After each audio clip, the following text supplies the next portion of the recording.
alhamdulillah selama saya ikut program Kotaku pengalamannya banyak, justru banyak yang menyenangkan.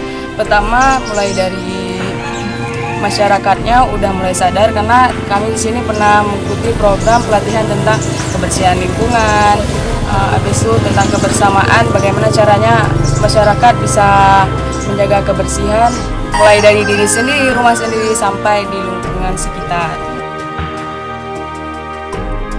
Dulu ada tempat sampah yang menumpuk yang memang sangat tidak suka untuk kita lihat.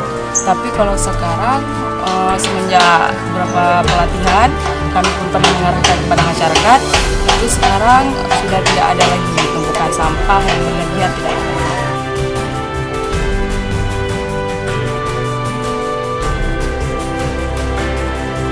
Cara mengajaknya cuma simple, kami selalu mengingatkan pada mereka bahwa kebersihan itu penting.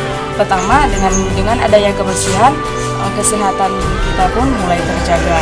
Jadi janganlah buang sampah sembarangan, jangan suka tidak disiplin. Disiplin itu mulai dari diri sendiri, baru kita bisa disiplin sama orang lain.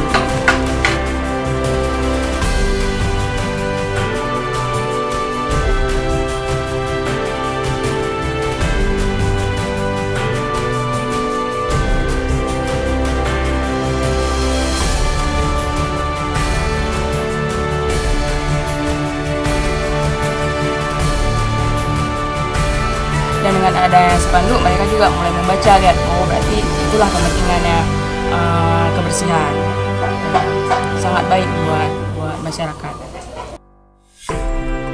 Dengan adanya program Kotaku, saya selalu berharap bahwa desa kita tidak lagi menjadi desa yang kumuh, namun dapat menjadi desa yang lebih maju, asri dan indah untuk dipandang.